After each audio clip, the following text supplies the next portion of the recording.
Thank you so much. It's truly an honor to be here. I'm thankful that we could make it work, and truly a pleasure to be here.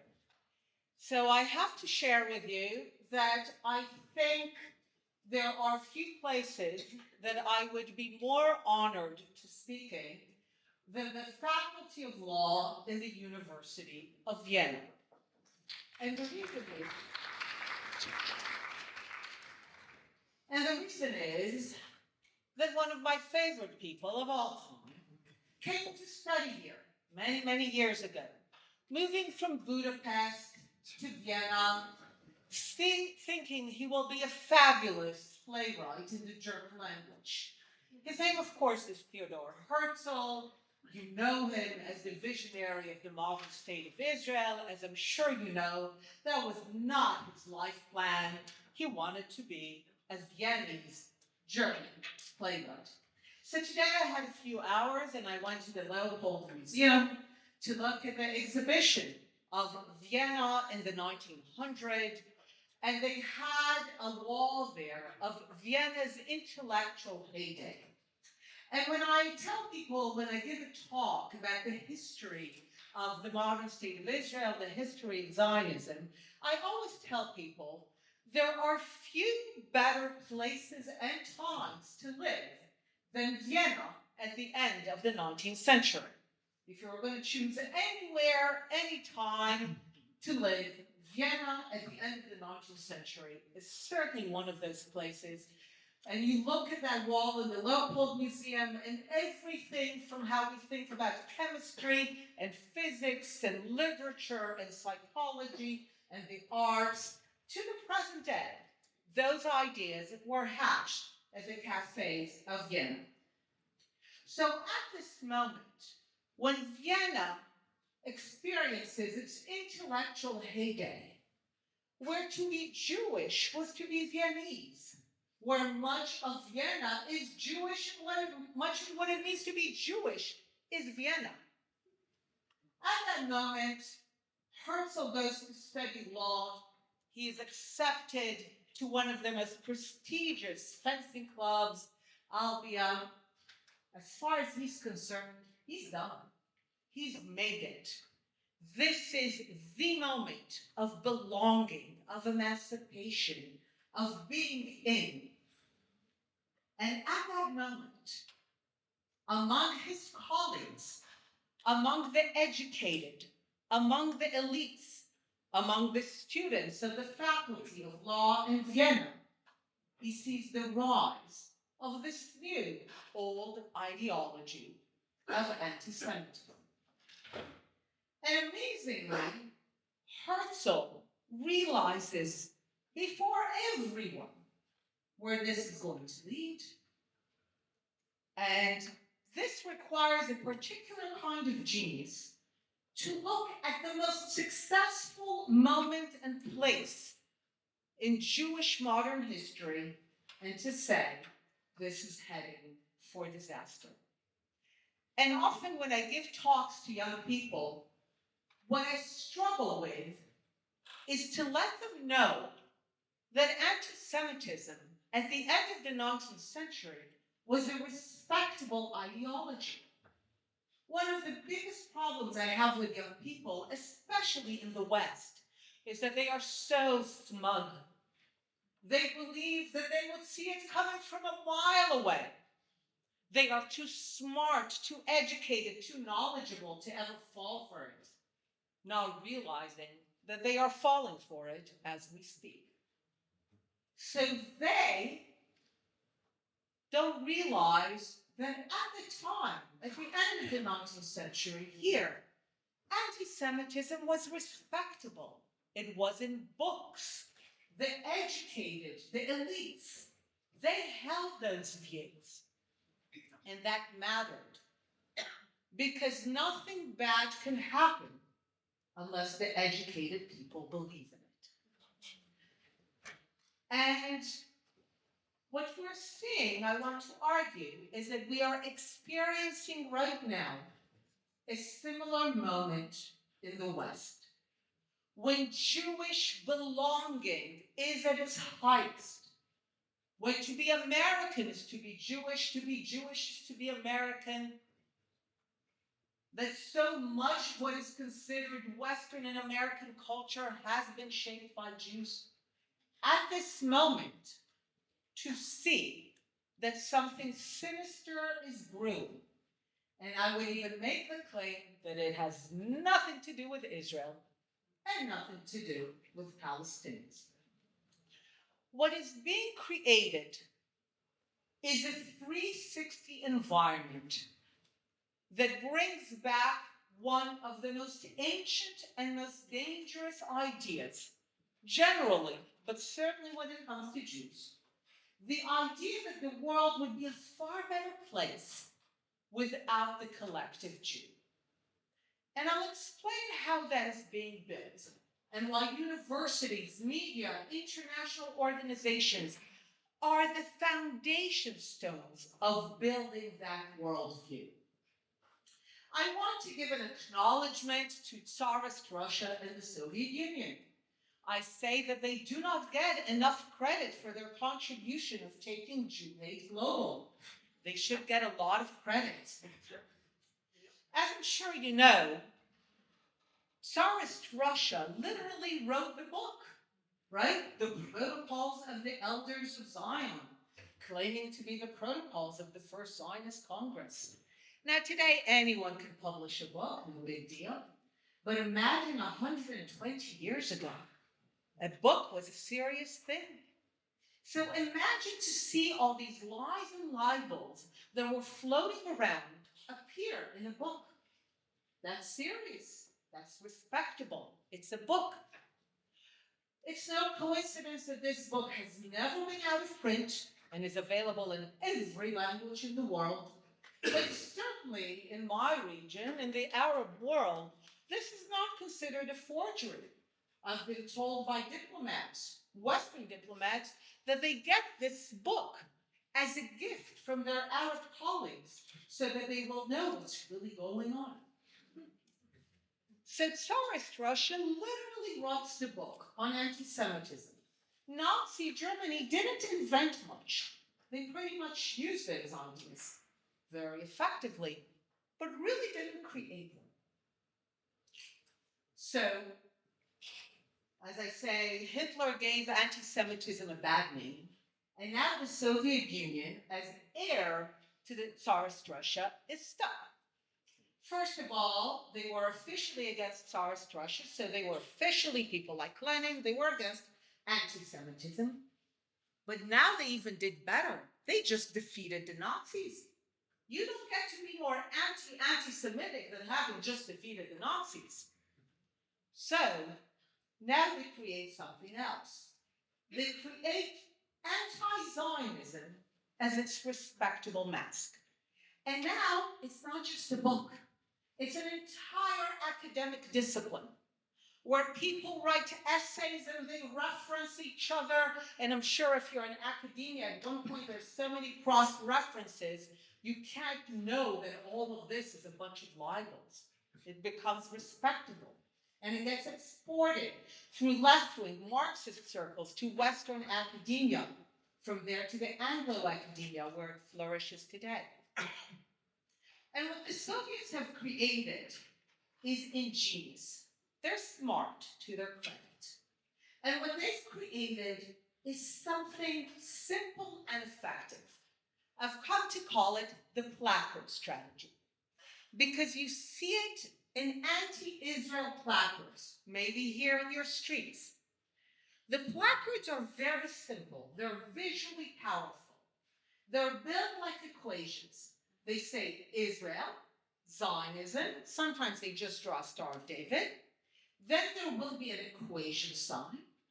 And the placard strategy has been so successful that I doubt any of you have seen a placard that says Zionism equals the political movement for self-determination and liberation of the Jewish people in their ancestral homeland.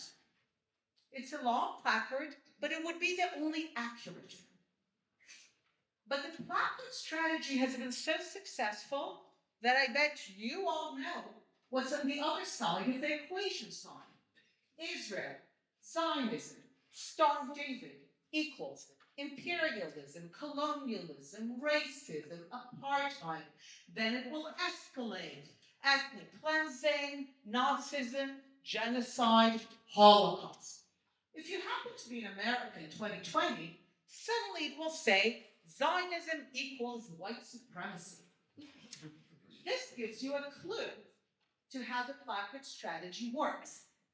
The placard strategy is not about describing reality. You only need to be 30 seconds in Israel to know that. The placard strategy, if anything, is the inversion of reality. Zionism is the most anti-imperialist decolonization movement. The Jews have battled against apartheid, of course, against genocide, all that. It's an inversion of reality. But it claims to be a description of reality. But that's not the reason those words are chosen. Those words are chosen because they have become universally synonymous with evil.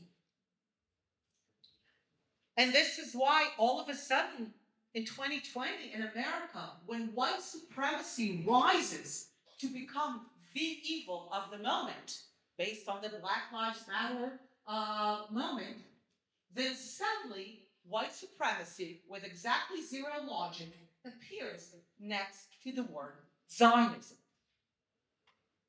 And what the placard strategy does so effectively is implant into people's minds this nursery rhyme repetition. Israel, Zionism, Star of David equals evil. Israel, Zionism, Star of David equals evil. Now, the genius of the placard strategy is that it's not only on placards. Give an anti-Israel speaker 30 seconds on television, they will manage to say racism, apartheid, genocide, regardless of the question. Listen, once you see it, I once had a diplomat, I walked him through the placard strategy a few years ago. He came back to me and said, Mena, once you see it, you can't unsee it. So it's on television, media, social media. But here's where it gets interesting and important. It's in academia. You can get a PhD for Zionism as colonialism. You will get tenure for saying that Israel's an apartheid state. And this will be laundered through the most hallowed post-World War II institutions. Why did Zionism as racism come to the UN General Assembly vote in 1975?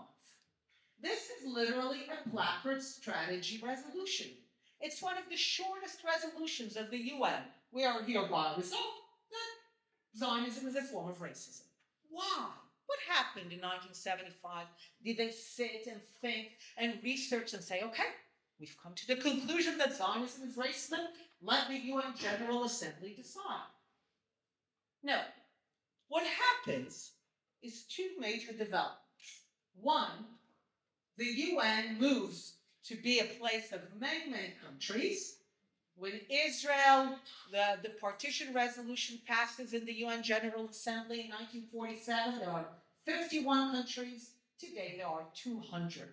And this process was very quickly happening in the 60s and 70s, leading Abba Eban, our legendary ambassador to the UN, to remark that if Algeria, it's still always Algeria, that if Algeria were to promote a resolution that the earth is flat and that Israel had flattened it, it would pass by a majority of 136, 13 against, and 26 abstentions. Those are still pretty much the numbers.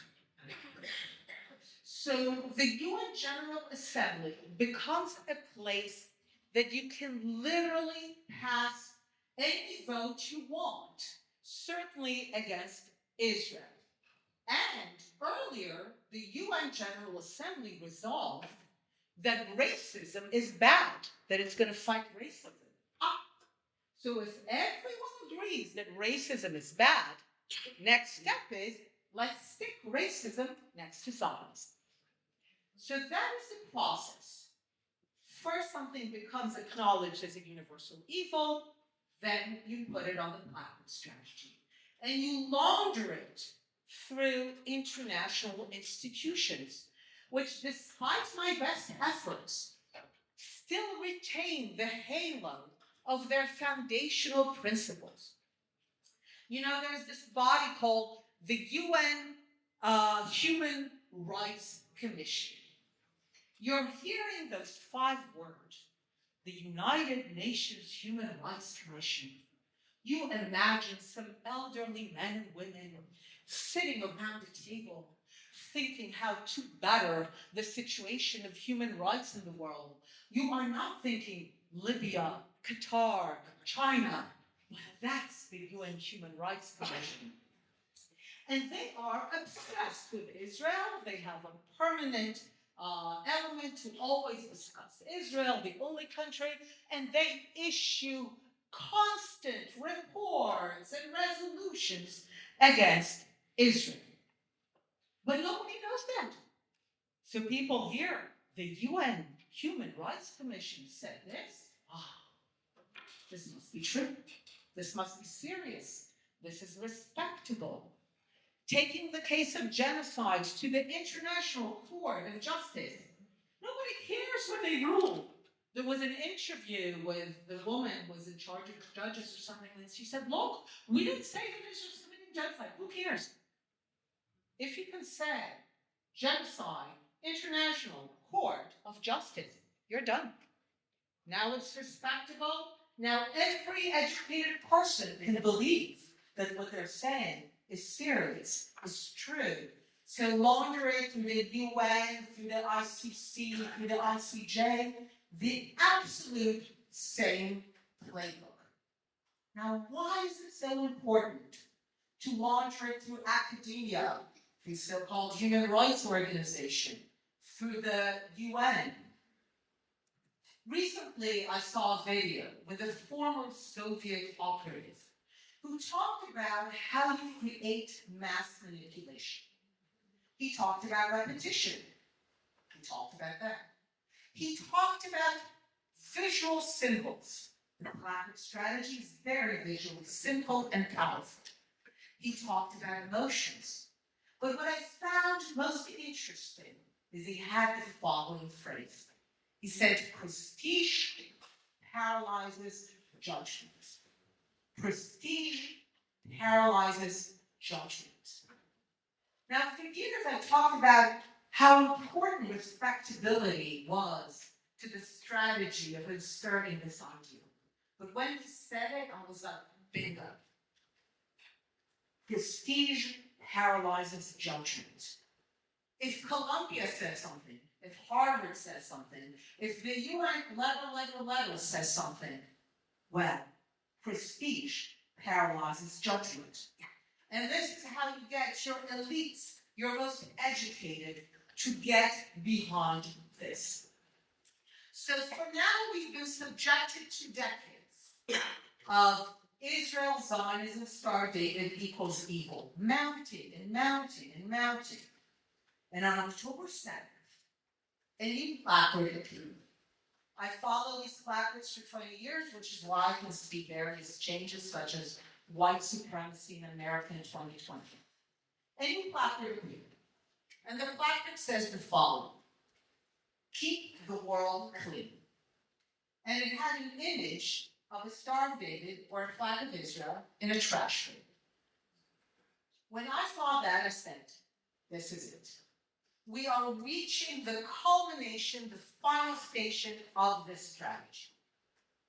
Because when you are being told for decades, from every direction, from your most hallowed and respectable institutions, that Israel, Zionism, Star of David equals evil.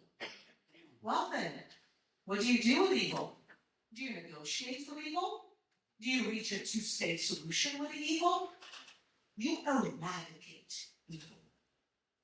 And there comes the final idea. Keep the world clean. And this is the most ancient and most dangerous idea, that there is a clean world, a beautiful world, a world of utopia, and the only thing that stands between us and that beautiful, clean world is the collective Jew, which needs to be placed in the trash bin by any means necessary. I'm sure you've heard that after October 7th. Now, one of the greatest failures of Holocaust education is that people might go to museums and know the history of Nazi Germany and know about the death camps. But very few people will be able to say one simple idea, that everything the Nazis did was downstream of a governing idea: keep the world clean. In their case, racially clean, today human rights clean, but the notion that there is a better world out there to be had. You know, many years ago, there was an American rapper, Kanye, who said that Hitler thought that he was doing something good. And he got a lot of slack for that. And I remember listening to him, and I'm thinking, he said the most obvious thing ever. Hitler, the Nazis, their collaborators, their supporters believed that they were birthing a better world. And when you believe that you are birthing a better world, and something stands in your way, then by any means necessary. I know so many of us have wondered, have been frustrated. How is it there's no empathy, sympathy for the plight of those who have suffered so many atrocities on October 7th, those who were kidnapped and tortured since? What's going on? But what's going on is by any means necessary. If you have been primed to believe before October 7th that Israel, Zionism, Star of David is evil, then by any means necessary. There's no sympathy, there's no empathy, whatever is needed. And here comes a kind of interesting element here.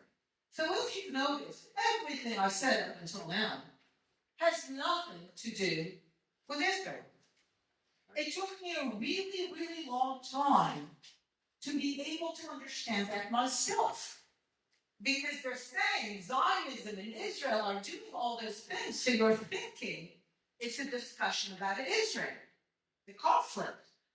And we're constantly trying to prove that not this, that. You know, about 10 years ago, an Italian programmer named Brandolini he was watching what's happening on the internet, and he coined something that he called the Brandolini principle that also got the name the bullshit asymmetry principle.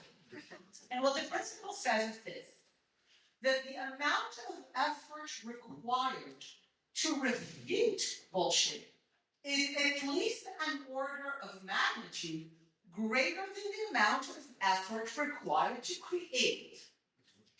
I remember when I read that, and I thought, that's the Jewish condition.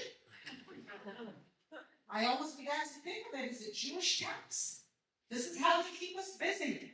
They're throwing us apartheid, racism, genocide, and we run to write books and lectures and explain, no, we're not apartheid, look, our judges, look, equal rights. And we're putting all this effort, but they're not engaged in a discussion about Israel. It's one more brick, one more tree in the forest that builds brick after brick to keep the world clean. So just as this is not about Israel, I will argue that this is not about Palestinians. And we're seeing it live now with the complete silence of people kind of rising in Gaza. It's not a coincidence that all the evil words are on the side of Israel, Zionism, Star of David, and all the good words are on the side of its rejection. I've come to call that ideology Palestinianism, the singular obsession with the non-existence of a Jewish state. What words do they get? Justice, equality, freedom, rights. And then you begin to see all these posters. Feminists for Palestine, queers for Palestine, Palestine is worker rights, Palestine is climate change. And you're thinking, no moms. What don't they know how this society is organized, how homosexuals or trans people will be treated in the West Bank and Gaza? But it doesn't matter. Because again, this is not about the people living in the West Bank and Gaza. Palestine has become an abstract marker of utopia.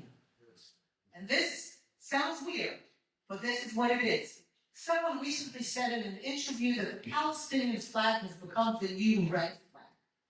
The flag that represents the global brotherhood, the utopia.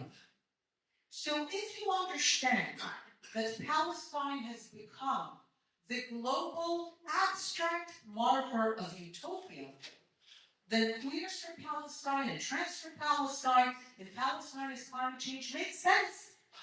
Because anything you think is utopia, you will put it next to Palestine. And anything that is evil, you will put next to Israel, Zionism, starvation. And this is the moment that we're in. This ideology has now gained global dominance and respectability. The repetition is everywhere. The visual symbols, the emotions. And worry about emotions. So many people think that anti-Semitism is about hating Jews. And then they're like, I don't hate Jews. I'm not an anti-Semite. Got a free card. But it's not. The hate, the anger, are the outcome. They're not just pre-existing emotions. Imagine that day in and day out, you are being told that there could be a better world were it not for the collective Jew. You're beginning to be angry. You're beginning to hate them because they're standing between you and a better world. You know, a few years ago, a member of Congress, happily since ousted, Cori Bush, said that the reason that America doesn't have universal health care is Israel. Now, I think it's an abomination. I'm sure you here in Austria too think that it's an abomination that America doesn't have universal health care. There's a lot of reasons for that. None of them have to do with Israel. But for her, being a complete failure as a member of Congress, this was a great way to explain her failure. Because to use the very colorful language of the current American president, anti-Zionism, anti-Semitism are always the ideology of losers, science. You know, it's always the ideology of losers, of failed societies, of societies in crisis, who are trying to find a scapegoat and reasons for their failures rather than actually deal with their failures. So imagine that you have a serious member of Congress tell you that the reason that your father is not getting his cancer treatment is because of the collective Jew. Then you're going to be angry, personally angry. You're going to hate them.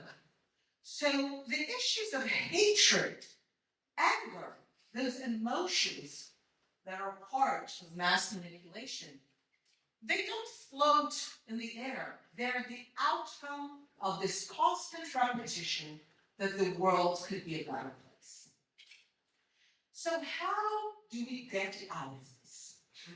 First, by seeing the forest for the truth. That's what I try to do everywhere I speak. I was like, the UN report on this is a tree. This allegation is a tree. Everything is a tree. Look at the forest. The forest is this ideology of keep the world clean. No society has ever survived the institutionalization of that ideology and somehow came out better for it. There's no such record. You know, for many years before October 7th, they participated in these high-profile debates on whether anti-Zionism is the new anti-Semitism. And I lost it all, because the other side only needs to parade the anti-Zionist Jew. By the way, that's why they're so valuable. The more educated they are, the more articulate, the more valuable they are. Because that is the way that anti-Zionism can progress. See, we have nothing against Jews. Recently, when I talked about it in Israel, someone who came from the Soviet Union told me that famous actors, artists, scientists, Jewish scientists, had to often go and talk on television and the media about the fact that Soviet anti-Zionism has nothing to do with Jews. They're Jews and it's not about Jews. When the Soviet Union fell, they came to Israel. And this guy told me that they were hounded and they had to apologize and explain that their families were threatened. But sometimes it's just about the rewards of selling out your people. It's difficult to be Jewish, and there will always be rewards for those who sell out their people. The more educated, the more articulate, the greater the rewards. So after losing one such debate in London, it was in 2019, I was deeply rattled because when it was announced, it was a very hostile audience, this is London, and when it was announced that we lost, the glee and joy in the crowd was such that it felt a bit like a pre-pogrom Eve energy to it. It felt as if they were so happy they would just go out and break some windows. So I came back from that and I thought, this is not a debate. This was not a debate. This was not, oh, you're for tariffs, you're against tariffs, great arguments, thank you. I was like, something else was taking place there. And I went home and I decided to do a different research. I was like, I'm not going to argue the hair-splitting questions of whether anti-Zionism is always the same as 19th century anti-Semitism. I was like, I'm going to ask a simple, practical, and emergent question. What happens to Jews, actual Jews, when anti-Zionism becomes the institutionalized ideology of a country, of a political party, of a place, of a university campus? And here, the historical record is definite. No exceptions. Wherever anti-Zionism rose to be official, two things happened. Step one, the environment turned hostile to Jewish life. Even as the anti-Zionists would say, we have nothing against Jews, we love Jews, they might be Jews themselves. The environment always turns hostile to Jewish life. And if it's not stopped and fought against, ultimately, no Jews are left.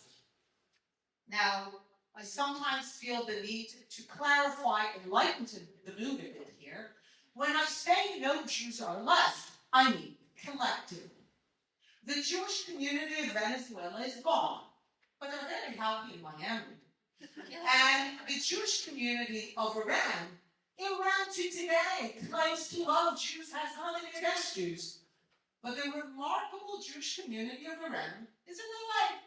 So, individually, you might be okay, but collectively, there's no collective, thriving Jewish life wherever anti-Zionism rises to be the dominant ideology, and by the way, vice versa. Jews thrive in pro-Zionist societies, and you have no exceptions. So how do we get out of here? Ultimately, Jews cannot do it alone. We are too small a people. We, as I like to say, suffer from a tiny problem. What does it mean? By the time that the world wakes up, to how dangerous this all is, we have often suffered the brunt of the problem. Yeah. So we have a time problem, and we need to be aware of it, and we need to take care of ourselves until everyone speaks up. And the other thing we need to do is to reach out for our allies. And thank you for those of you who are here today. Allies.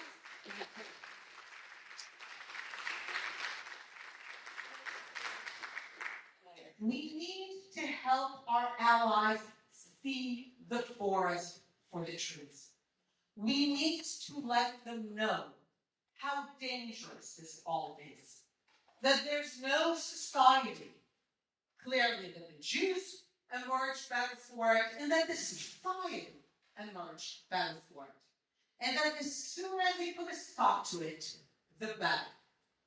So ultimately, what we need is allies mostly in America, in Canada, in Britain, in France, in Australia, the places where most Jews now live, and anywhere, and ultimately in the Arab and Muslim world, we need to rise up and to say, not here, not here.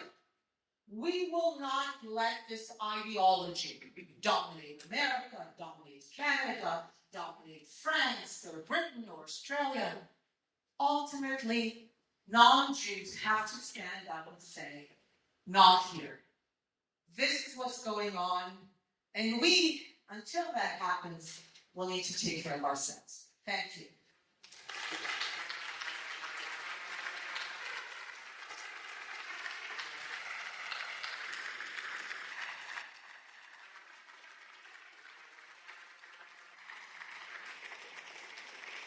Mena-Watch, der unabhängige Nahost-Think Tank. Besuchen Sie auch unsere Website. Dort finden Sie täglich neue aktuelle Berichte und ausführliche wissenschaftlich fundierte Hintergrundanalysen zur Geschichte und Gegenwart der MENA-Region.